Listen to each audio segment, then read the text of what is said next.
episode 103. We're episode 103. This is the Shortlist. I'm Johnny Campbell, your host for the next 45 minutes. I'm the CEO and co-founder of Social Talent.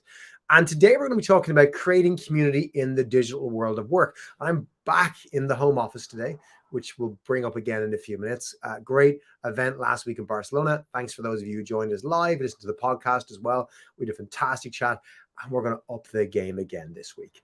Work is becoming more digital. You know, we find ourselves with a phone in our face in Barcelona doing a live broadcast, or we're back in our home office after I was last night in Birmingham at an in-person concert to see Crowded House, one of my favorite bands that I grew up with. And today I'm on today's show, and I read the briefing. I'm thinking, what will I be seeing these concerts in the future in some sort of online virtual reality world, and what does that look like?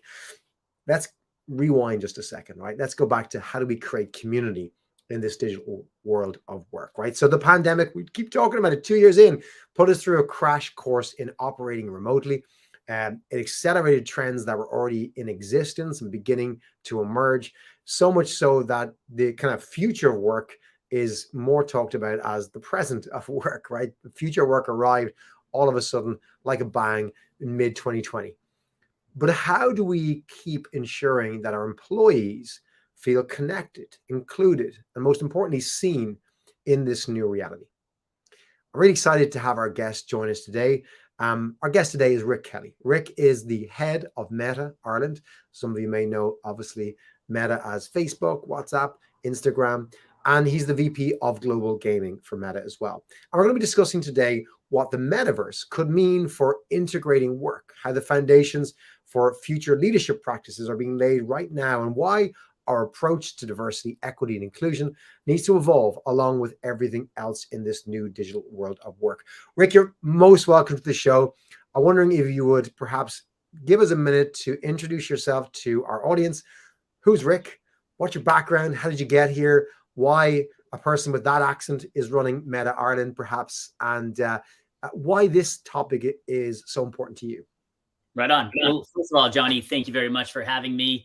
Appreciate the time to have this chat with you, and something that I'm very passionate about. And those of us at Meta in the leadership role have been really quite focused on, not only the last couple of years during the pandemic, but even prior to that, around diversity, inclusion, but also creating an equitable work experience for everybody involved. A little background on me. You're right. I do lead the Irish business, but at the same time, I've got a thick Boston accent. I moved here actually 13 years ago to this day. So I've been here for 13 years working at Meta or Facebook. Really since the inception here in Ireland. I was employee number 30, 31, and now we're over 3,000 employees as FTEs and other 6,000 additional contract workers here in Ireland. So we've got quite a large presence in the country across 6 different offices, including Cork, data center out in Meath, and then 4 here in the Dublin area. Let's see, prior to coming to Ireland, I actually lived in Barcelona for 2.5 years. So that was my entry point into the European lifestyle. I was there last week too. So it's so funny that you were there as well. I was holding an offsite for my leadership team and going and visiting some of the larger gaming clients that are located there. It's a great city, a lot of fun, and it has a way of consuming people if they don't, set their limitations. It's a blast, great weather, great food, and great culture. So prior to the European, experience, again, I'm from the Boston area and have had a career in tech from Lycos way back in the day, which was one of the first search engines to really come about. And then I moved on to Yahoo and then Facebook. So yeah, that's a little bit about me. I'm glad you mentioned an offsite in Barcelona. I was at a conference in Barcelona because it got me thinking. It was my first event that I attended as an attendee. I was at a previous conference 2 weeks previous in Vegas, more as doing meetings and networking that way.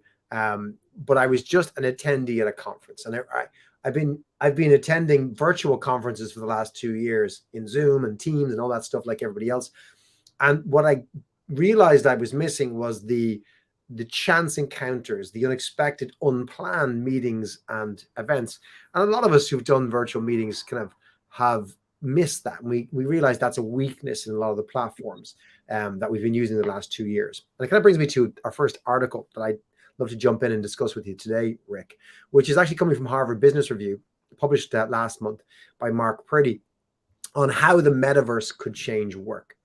And some folks listening here might think, well, the metaverse is a thing that Mark Zuckerberg coined, and he didn't, right? It goes back to, I think, 93 is the first reference to the metaverse. And this particular publication in HBR really digs deep, I felt, in some of the potential implications of work. And one of the areas it mentioned is events, and how metaverse, let's say a metaverse conference, let's say, or meeting, could bring back some of that chance encounters you get in real life that we all are starved of and need, that isn't really being serviced by the Zoom and the Teams equivalents at the moment, right? But I'd love your thoughts on this, and it's a huge topic, right? So maybe I'll ask you to perhaps give me a bit of focus on, from your perspective as a leader of a 3,000 person business here in Ireland, very fast changing industry, like ignoring perhaps the fact that Meta is one of the several organizations that are touted as leading the kind of initiative of the metaverse potential. What do you see as an employer, as a leader, as a father, as the potential for this new future of work with this metaverse? Maybe you could just pause by just re-describing what the metaverse is for some folks who maybe aren't familiar with it before we go on. Sure. Well, I think there's a couple of things. First of all, let's put the metaverse even aside for just a second and talk about the point that you just started to make, which is last week you're at an in-person conference, and the energy you got from being live and in person after 2 years of staring at a Zoom screen or staring at a computer. And, I had, as I mentioned, a leadership offsite there, and which is my direct reports, brought them all together, as well as a couple of, key partners of ours within the business. And 3 of them I had never met in person in real life because we couldn't travel. They had been hired since the pandemic began. And, you think people that you develop a relationship through the screen because you see them on a weekly basis, you see them multiple times a week, but you're so formal. Your actual personality doesn't come through as it truly is in real life when you're kind of jamming things into 30-minute meetings. And then, like, how exhausting is it to start a 30-minute meeting and you want to develop rapport? You want to spend time getting to know people. So you spend the first 10 minutes of a 30-minute meeting shooting the breeze about, what they did on the weekend or anything. And then you're like, oh shit, I got to get down to the actual nitty gritty of what this meeting's all about. And that's been our way of life for the last couple of years. And it's worked, in an acceptable format. But I think anything we do, we really agree that being live and in person allows you to get to know people on a more human level and we kind of forgot that because we thought we had this, and we all think that this is working smittingly. But at the same time, when you go and you go for a walk with somebody, or you go and just do something in the real world, you get to, wow, that person's really funny, or wow, their quirks are interesting and their hobbies are interesting. And you never really uncover these things when you're in a virtual world. So if we take this into kind of what we're talking about with the metaverse, first of all, the metaverse, what is it, is probably the most difficult question you can ask me because it doesn't really exist yet. I can't say, oh, go and look at that. What it is basically the vision of the metaverse is not something that Meta as a company or Facebook as a company is building. We are building the tools that will hopefully allow many companies to build what the metaverse will become. And it's really in its infancy. We have experiences right now, and we'll touch upon some of those because there's some great tools.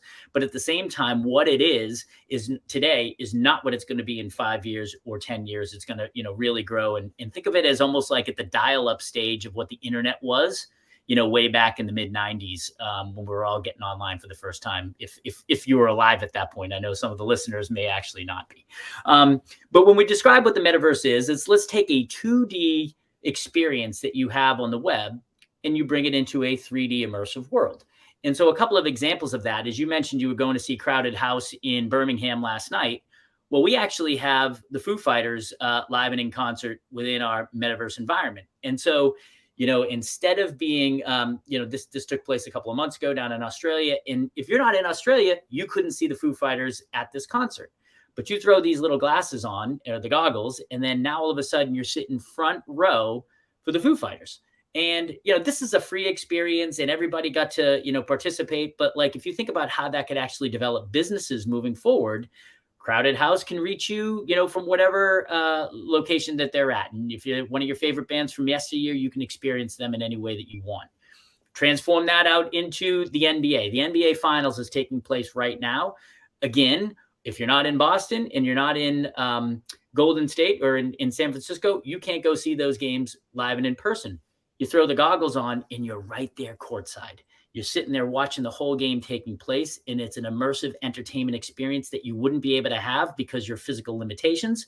So all the tools that we're building, Horizon being an example of how we can build workplace tools into this 3D environment. And so the first experience that I had in doing this was being thrusted in a conference room probably about a year back. So deep in the pandemic, hadn't been back to the office.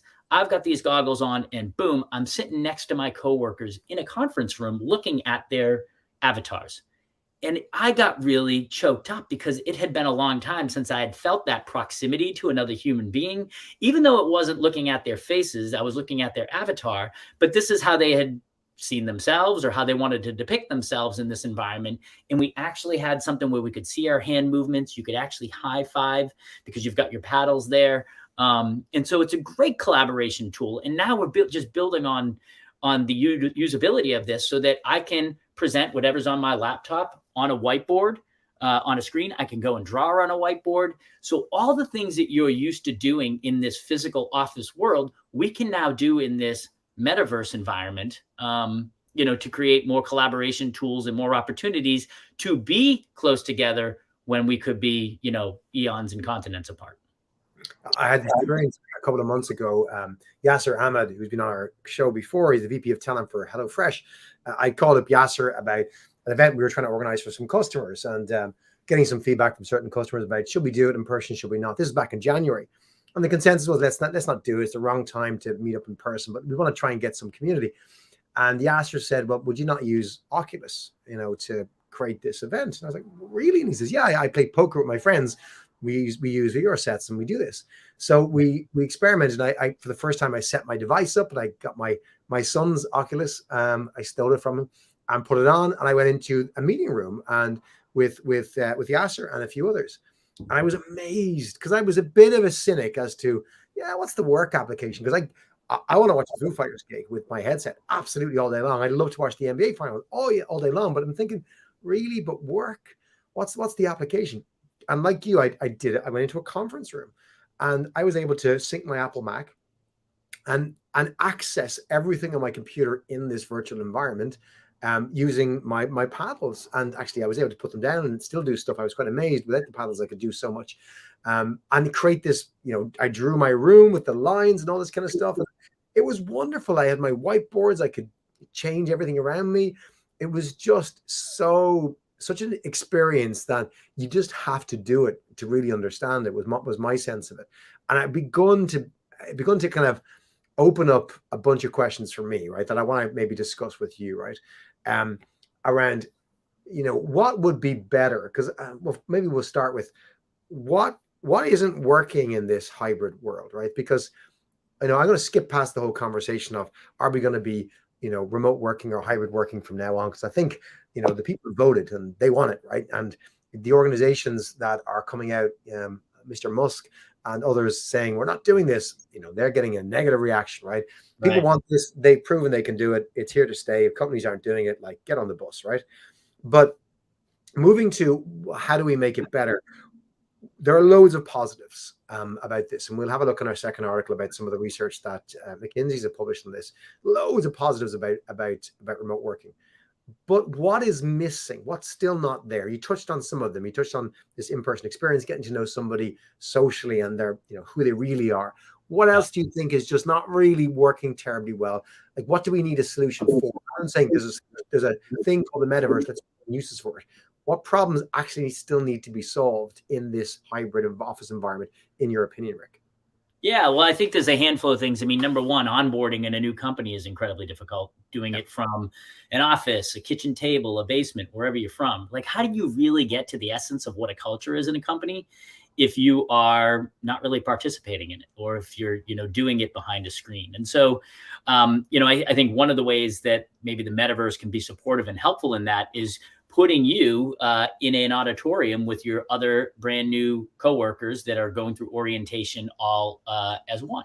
And I think that's really important too, from a just ensuring that you have an equitable start to inside a new company, is ensuring that your onboarding practices are actually uniform, so that some people aren't getting more attention than others. In-person folks aren't getting, a deeper level of orientation than others, and everybody has kind of the same type of a start. I think another real danger in this remote work environment is just the proximity bias, and that people have these, interpersonal connections with people that are in the office, but yet those that aren't, miss the going to lunch and the casual chat and as we say in Ireland, the crack, right? The laughing and the joking and the things that can help build deeper bonds. And if you're not participating in those things, you could be, out of sight and out of mind. And so it's really important, I think, for leaders to be conscious that this bias actually exists, and how can they create, culture within their teams? How can they create moments where people that are remote can feel every bit as part of the team as people that are sitting in the office? Because this is something that's not going to go away, and it's only going to materialize. But 2022 is really a year of learning. Nobody's got the playbook on how to do this, and you're going to make mistakes. You're going to learn on what works and what doesn't. And hopefully, if you're collaborating through forums like this, you can learn from other companies that are either further along or have made mistakes, and how you might avoid them in your own world. You mentioned when you tried out the software a year ago that you were sitting next to your colleagues, well, virtually next to your colleagues, and folks who come in the avatars that they chose, that they felt represented them. I want to kind of explore that for a minute, because some of the HBO article, for example, digs into this a little bit. But I've read and would understand that there are huge benefits, not just for everybody in the workplace in the idea of a metaverse or something like that, but actually that perhaps there could be even more benefits for folks who are currently more marginalized or feel more marginalized, less included in an organization. I wonder, could you touch on that? Like, when you think about equity, you think about the metaverse.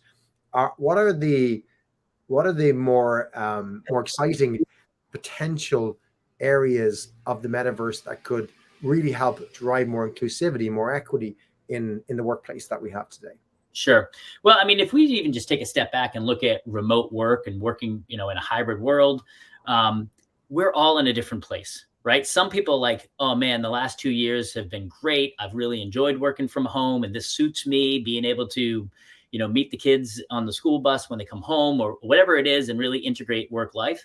But other people have hated it, right? They live alone. They've felt isolated. They felt alone. And so getting back into that work environment has been a massive welcome and breath of fresh air. And I think we have to recognize that people are all in different places, and nobody is the same as we were back in March 1st of 2020, right? And so as leaders, we have to understand where everybody within our team is at and help really cater an experience, to them.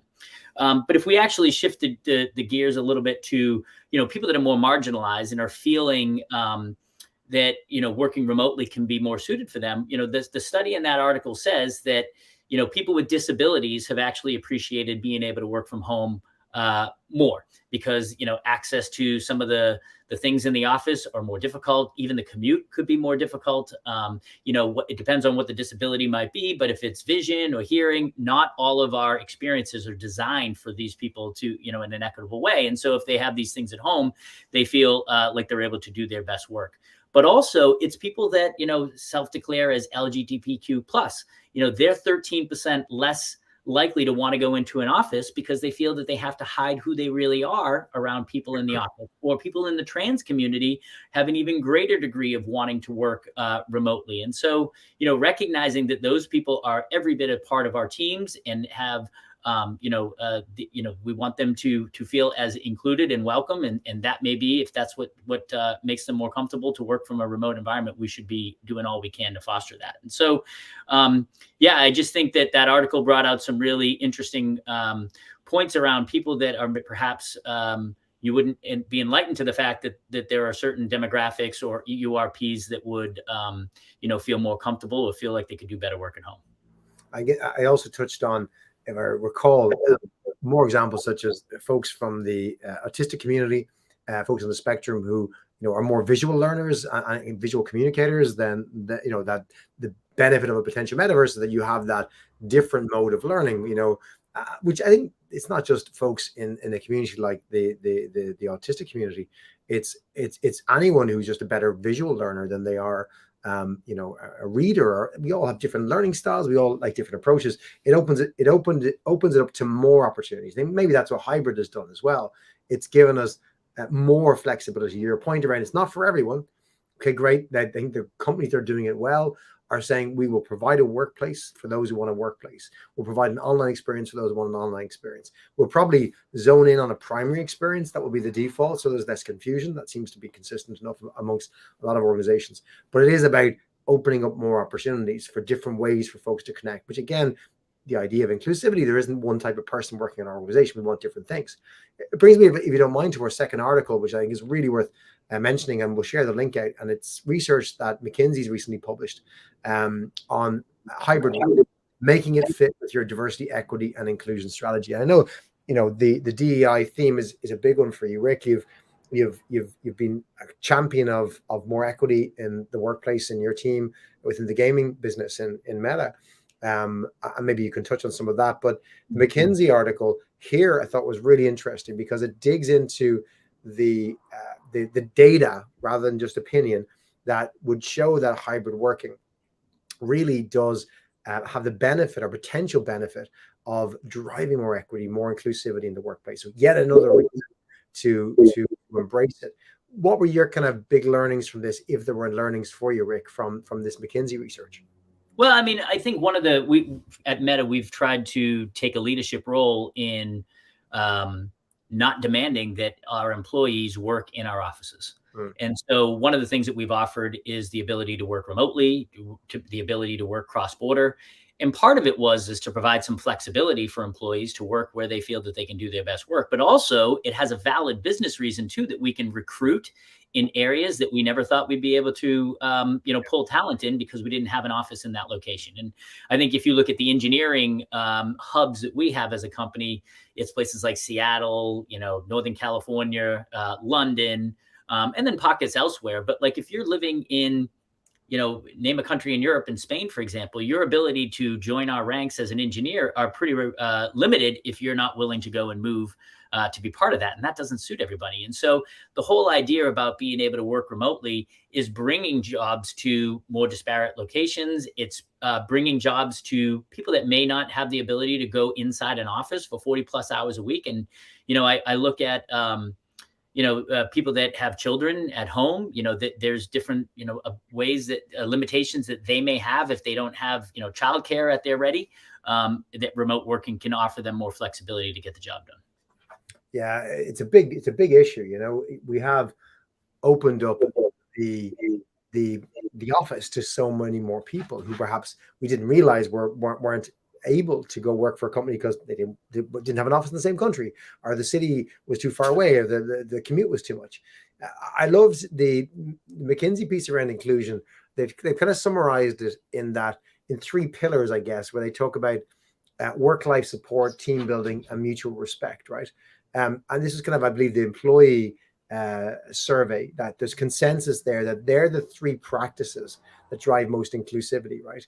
And maybe the hybrid working perhaps touches most on the work-life support, which means many things, right? For some, it could be that you need to care for a parent, care for a child, or just have free time to pursue your interests, your exercise, your team sports, whatever that might be. Team building means the psychological safety piece that we've spoken often about on this show, and we'll talk about again. And that mutual respect piece, kind of seeing someone not just as a colleague, but as a human, and that bigger piece. What's your experience on those 3 elements? Those 3 pillars, are they the 3 pillars? Do you think they capture quite well what people are looking for when they say they want that sense of inclusivity? Well, I think that when you say inclusivity, it's about how do you make people feel a part of the community, a part of the team, so that they can do their best work and that they feel engaged in, the people around them and the company mission. And there's a lot of challenges to that in the last couple of years. And so, like, if we take a look at the environment that we work within here in Ireland, you have a lot of people coming from France and other parts of Europe. For example, we have 122 nationalities in the Irish offices that make up parts of our teams, and they don't know each other. They don't have friends here. They don't have family here. And so talking about, how do we make them feel included? We just need to make them feel comfortable in those early stages. And then you introduce, English as a second language, the endemic Irish culture and sports that are very foreign to them. And so we've tried to create a program called Belong, where people that you don't necessarily have to be from somewhere else, but we're trying to bring people together to who have a common interest or a common passion or just want to learn about something new. And we're putting people from very different teams together in an extracurricular activity to hopefully increase the level of inclusion that we have within the company. So, for example, we had a Gaelic Games Day a couple of Saturdays ago where we took 50 people out into the middle of Meath and introduced them to hurling, introduced them to Gaelic football, had a couple of pints of Guinness afterwards. And these were people from all these different countries that learned a little bit more about what makes the Irish culture and Irish, sport and community what it is. There's loads of different events, from going to the Bloom Festival for flowers, in Dublin, hiking up Tarantula, Carantula out in Kerry. So there's ways of getting people out of the office and making them feel like part of the community in ways that it's been very difficult to do over the last couple of years. Secondarily, I think it's about calling it out, particularly to managers, that this is such an important thing. Without raising awareness in providing training in tools, they're not, just because we talk about it doesn't mean they're going to be experts in it. And you've got to actually make an effort to educate yourself, and companies that are investing in educational programs around how to be a strong ally, how to manage biases, how to recognize biases, and then how to actually design a team without biases being, factored in. That too, helps create an environment where people, feel like they can join a company, have career opportunities, and do their best work. I want to zone in on two things, Rick. One, you mentioned a couple of examples there of what Meta Ireland are doing. And I love the idea of the Belong program and how you can kind of experience more of the Irish culture. What else do you think the business is doing that, is leading the way? And I'll go back to your point that we're all learning in 2022 of how to get used to it. There is no playbook. There is no, this is the best practice. But what else, as an employee and a leader, are you seeing in your own business in Meta that you think is working really well? I'm gathering that, the social piece and that disconnecting that from doing the work. So not getting together necessarily to do the work, but getting together to just be, right? To foster that sense of belonging, that teamwork, that getting to know each other. Sounds like a really good best practice that I've seen in other businesses as well. Yeah. What else have you seen in the business and others seen in Meta that you think that's probably something that others could adopt and will persist through this? Yeah, I think there's a few things. Number one, when you are having like all hands or fireside chats, do you have one of the panelists be at home and other panelists be in person? So that there's a feeling of inclusiveness, whether you're watching from in the room or you're watching from remotely, right? Because one of the panelists are actually remote. So things like that would be an example of how are you integrating, different locations into your experiences so that people don't feel like they're watching, a TV show. Secondarily, be thoughtful around when you ask people to come to the office. And so many different companies have many different policies, from you have to be at work 5 days a week. That's not a very popular policy. But other companies are saying, come to work when, works for you, or come to work when your manager says, and that's pretty opaque as well. And so I'm not saying that Meta has the right example, and we're continuing to evolve our policies and be thoughtful around how we can, mix the needs of the company along with the needs of our employees in terms of flexibility. But for example, saying, hey, look, we're going to have Mondays are going to be office days for the whole team so that we can have lunch together. We can have our team meetings together. We can solve problems that we need to solve as a team together. And then, other days you're welcome to kind of come and go as whatever works for you. And I think that that's a best practice. And then also what we're trying to create is a feeling of, hey, it's kind of fun to be in the office. First of all, we're very lucky that we get offered, lunch and breakfast and dinner, basically 3 meals a day.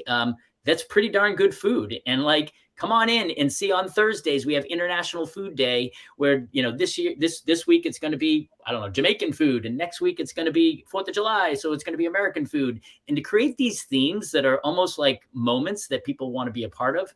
And then, of course, you know, look, you never underestimate the power of alcohol and a good happy hour. And having one of those on a regular basis continues to, you know, we've seen some of the more popular days in the offices when we're hosting different happy hours. And those, you know, obviously you've got to cater to people that, you know, don't participate in drinking alcohol, different religions, different beliefs. But, you know, there is, you know, a time and a place where that seems to make sense and seems to work. Yeah, we've kind of seen ourselves in our business and other clients of ours where, you know, we've moved towards, you know, realizing that organizing events for 7 p.m. that start in a pub may not be the most inclusive events for an organization. But maybe if you start with lunch, we moved to largely doing lunchtime starts for organized events that kind of officially end from our side in Social Talent at 5, 6 p.m. And then if folks want to go off and make it alcohol fueled as a cohort in the evening, that's their business. But we try and create the environment where it's not the primary thing. Because I think that has been a thing. Maybe it's, I don't know if it's uniquely Irish culture thing, but too much of that was revolved around alcohol. And if that wasn't your thing, it's very difficult and hard to feel like you belong when there's that kind of culture. Particularly if your manager is sitting there, right? And you're, oh man, I got to feel like I've got to be part of the team. I want the FaceTime. I want the recognition. I want him or her to know what I'm working on. So there is this feeling that you have to participate in these things that you might not be comfortable with. And Lord knows we've seen different, you know, HR, I'm hearing an echo here. We've seen different HR, you know, issues pop up when too much alcohol gets put into people. So moving away from an alcohol first experiences, I think, is good for, you know, as much as we can do that. You mentioned it's an evolving policy on hybrid working, remote working, et cetera. And we've had other guests on the show in the last few months talk about the importance of feedback and surveying and polling and listening to your employees. What is the business doing to actively listen, to evolve the policy? You mentioned it isn't just one thing, and maybe Mondays works now, maybe it becomes something that doesn't work. How do you make sure you actually have a good pulse on what the business is thinking, what the employees are thinking, that will drive the evolution of those policies? What's working there? So important. Feedback is an area where underrepresented individuals oftentimes miss out on the level of coaching that you know, managers like to give feedback to people that look like them. And that means if you don't look like them, you're less likely to get the feedback that's going to help you advance in your job, you know, do a better job, you know, continue to improve. And so what we've tried to do is look at, okay, how can we give feedback on a consistent basis and on a regular basis, and ensuring that everybody gets it. And so, you know, we have a review cycle just like everybody else does, but we also have mid-cycle check-ins where employees can basically give feedback to their manager, and their manager collects feedback from this person's peers and then delivers feedback to the individual. And this happens for everybody. It's written, it's systemic. And so there's tools that we've built that make sure that everybody has at least three peer feedbacks, and that the feedback is in on time. And that level of coaching that's mandated has helped us ensure that people are essentially, you know, able to get access to the coaching that they need and make their successes, their projects very visible to their leaders, and you know, have the touch points with their leaders that they need, whether they're in the building or working remotely, and, you know, ultimately giving them new opportunities to grow. So yeah, no, I definitely agree that that's a actionable feedback is something that's imperative when particularly you know, underrepresented individuals getting the type of coaching they need to keep them in the building, because we work so hard to bring them in, to find them, to identify them. But do we do enough to make them successful when they're there? And I think the answer is pretty disparate depending on, you know, the company's policies, but you really have to be thoughtful around that. So that piece around that feedback process, that mid-cycle check-in, I love that, right? Because it brings me to the second question I wanted to dig into with you, Rick, is around leadership. Because many of us in the business we work with, or we just read about, we've seen in the last 2 years that leaders have been tested, and many, maybe most, have failed, because we realize that leading in a hybrid remote type environment is different to what people were doing beforehand. Perhaps leadership has always been the same thing, or best practice leadership has always been the same thing. But it would seem that a lot of folks were leading by, by observing, by walking around, by making sure that they just saw people work, or what they thought was work, being busy at a workstation, right? And that was okay. And then the team were still largely left to fend for themselves. When we went remote in a professional environment, the company that did go remote, you actually had to check in. You had to have a process for understanding what everyone's doing. How is everyone performing? You couldn't just see it anymore. You had to actually work hard. That's tested a lot of leaders. As I said, many have failed. Would you have said that Meta just did things really well, perfectly before the pandemic, so therefore it was smooth and seamless? Or what have you seen as the leadership challenges that emerged, and how has the business or the people in the business sought to remedy those? Yeah, first of all, I agree. I think managing in a time over the last 2 years has become an incredibly more difficult job. Because, as you say, you don't have those, visible touch points that you might have had in the past.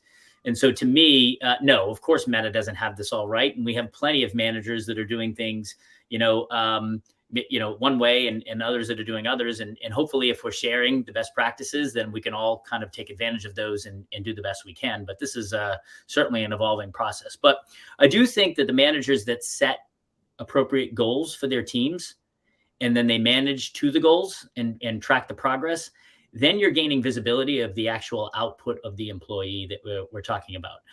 If it's sales, it's a pretty easy thing, right? You have numbers. You could be looking at, some companies track things like call times and number of calls and number of meetings. We certainly don't do that. We don't believe that's the path to revenue that leads to meaningful conversations.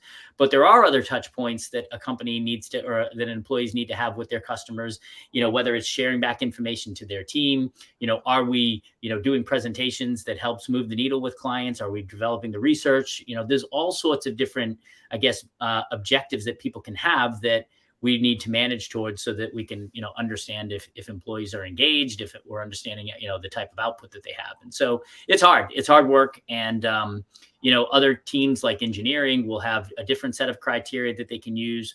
But essentially, you have to have an agreement on goals and make sure that those are being adhered to. Your team, we talked about this before, Rick. Your team, let's say on the gaming side, before your recent promotion, I'll give you more time in your role running the Irish business. But let's say in the global gaming business, when we spoke first early this year, I was so excited to hear about the work you've done around inclusivity in your team.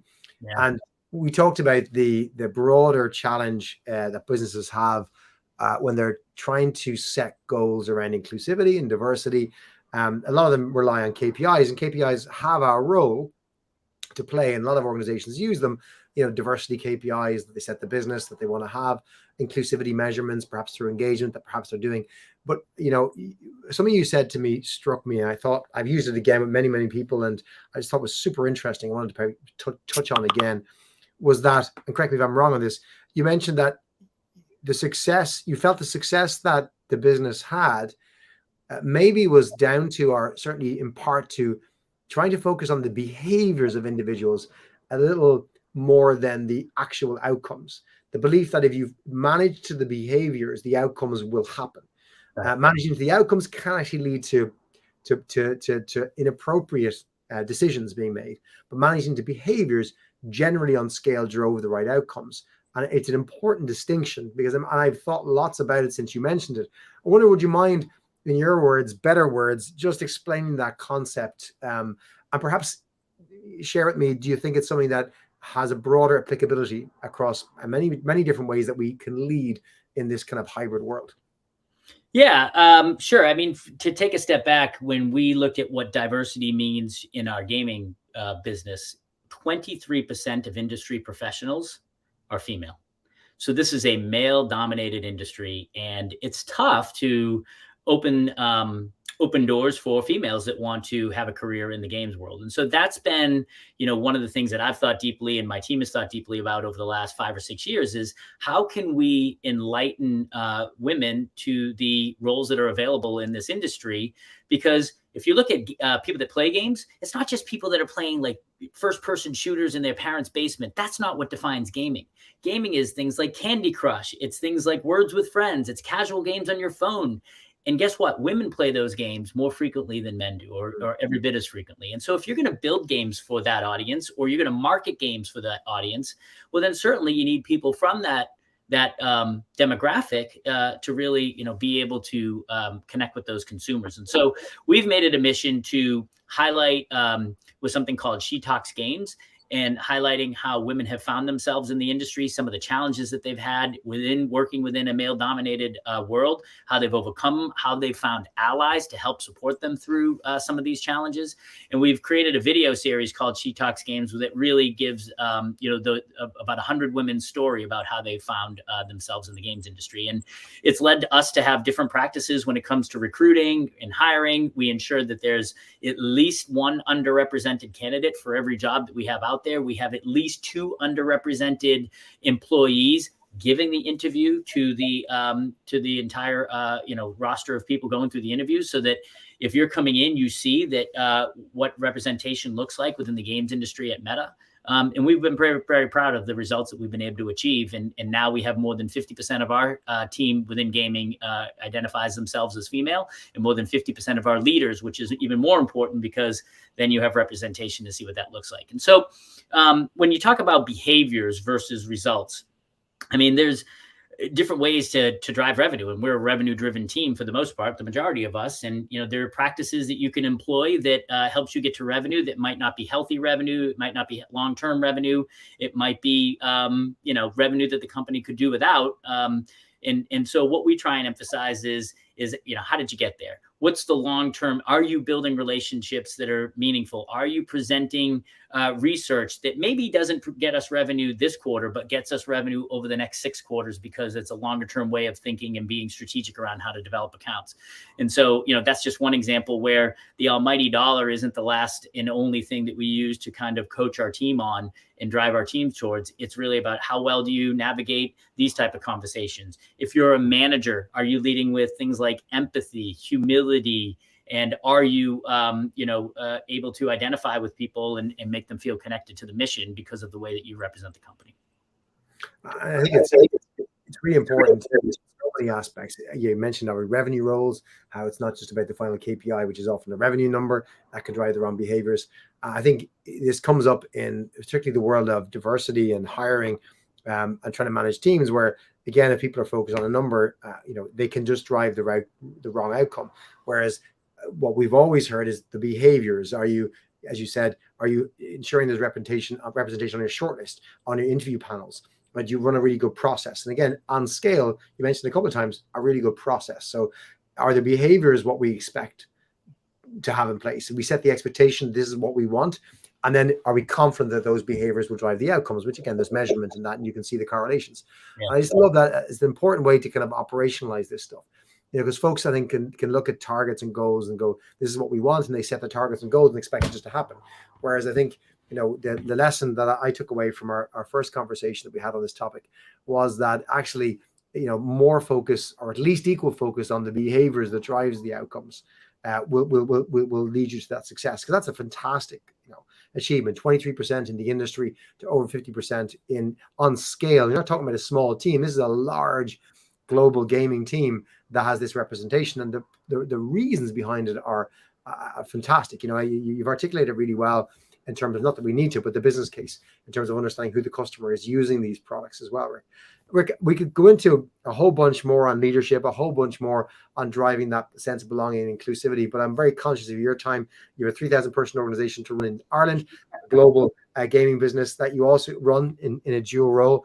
I was wondering, perhaps, great night, man. I should take you around. I should bring you to my own performance review. I love having you next to me there. Always a pleasure. Let's get you on again. Maybe we'll dig into how the metaverse evolves over the next year, what those plans are, ways of working that you learn in your team that you can bring to bear. But I'd love if you could maybe just give us one more piece before we close out today, and that would be to add to our 102 pieces of advice that we've had on the show so far. If you could add to that fantastic 103, what advice would you give our audience here today, whether it's advice that you've gathered from your own career, from your own experience, or whether it's been passed down to you by somebody else, words of wisdom, what would you leave our listeners with today? You know, we all as leaders have people we look up to and people we want to emulate and mimic some of their behaviors. But I actually think that I've learned more in my career about who I want to be as a leader from people that I saw that I didn't want to be like. So recognizing the behaviors in leaders that turned me off and ensuring that I don't emit those same type of feelings in other people. And, you know, one classic example I give is, there was an individual that was a very senior person that sat about 25 feet away from me for a couple of years in my early career. He would never say hello. He'd pass you in the hall. He wouldn't look at you. And maybe he was an introvert. Maybe but he wasn't, because we knew who he was. But he just didn't. Yeah. How hard is it just to smile, to say, "Hey, how are you? How's your day going? What's up, man?" And like those little things, without doing them, makes you feel like, oh, like, I'm uncomfortable around that person, or like, does he not like me, or what's the story there? And so, it's one of the things that I've tried to always do is just like, it's so easy to just say, "Hi, man, how are you?" Or how's your day going? That type of thing. And it's just being personable and being friendly. But the bottom line is, what can you learn from the people that you don't want to be like, and ensure that you don't impart those same behaviors in your own practices? I love that. We've all worked for, let's call them assholes. Exactly. In our career, and perhaps there's more wisdom. I just gave you an easy example. I've got 4 or 5 more. Like, you don't want to be like this, folks. But it's funny. I think you touched on something there, which is universal. What is the meaning of life? We all want to be noticed. We want to make a difference, make a contribution, be noticed. And as you say, it's the easiest thing in the world to do is just take notice, with a sentence, a kind word. And that can make the difference to somebody. Such a remarkable difference. I'll close on going back to Barcelona last week. I was running on the beach the couple of mornings I was in Barcelona. And I run in cities. That's what I do when I'm there. It's my exercise way to see the city. It's a great way to see the city. Great way to see it. And most, you run as well, Rick, don't you? Yeah, a little bit. Slowly. But there's a kind of a universal thing. When you run, you say hello to fellow runners. You wave, you say hello, you smile, and it can really lift you, somebody just giving you an unprompted wave or smile just to recognize you, right? And I ran on the 2 mornings in Barcelona and nobody waved, not once. And I landed back last week and went for a jog at lunchtime in my local park. And in a 5K run, I had about 20 waves and nods and smiles. Yeah. It doesn't kill you. it's not a big ask, but it's kind of harder to ignore than it is just to give the head nod and hit, hello. Do that in the workplace. Give the head nod, say hello, learn from what others are not doing well. Rick, thanks so much for joining us today, taking some time out of your busy days. It's been an absolute pleasure having you on to tell us about the metaverse, the future, hybrid working, what you've learned in your teams, what Meta's doing, what it's not doing, what you think might happen, might emerge, and some of the challenges that we all face in this world of 2022. Real pleasure having you on, Rick. We'll have you on again soon, and best of luck. Love it. Thanks so much, Johnny. It's been great spending the last 45 minutes with you, and I hope I hope to see you again soon. And thanks to all of you listeners who've been listening as well. Really appreciate your time. We're going to be back next week. We'll be back in the studio again next week on the 22nd of June, where I'm going to be joined by the fantastic Linda Jonas, who is the co-founder of Cultiveo.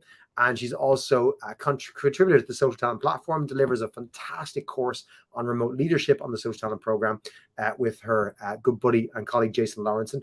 But she's going to be joining us next week, Linda will be, to talk about reskilling leaders for hybrid working. So to touch on what we touched on with Rick today around what are the skills leaders need in this hybrid working world, Linda's going to be sharing her insights, fantastic insights, and the work she's done over the last 2 years with an enormous amount of organizations and leaders to understand what's missing. What do you need? So if you have a leader, you are a leader, you work with leaders, join us next week. You want to hear what Linda has to say. That's the 22nd of June.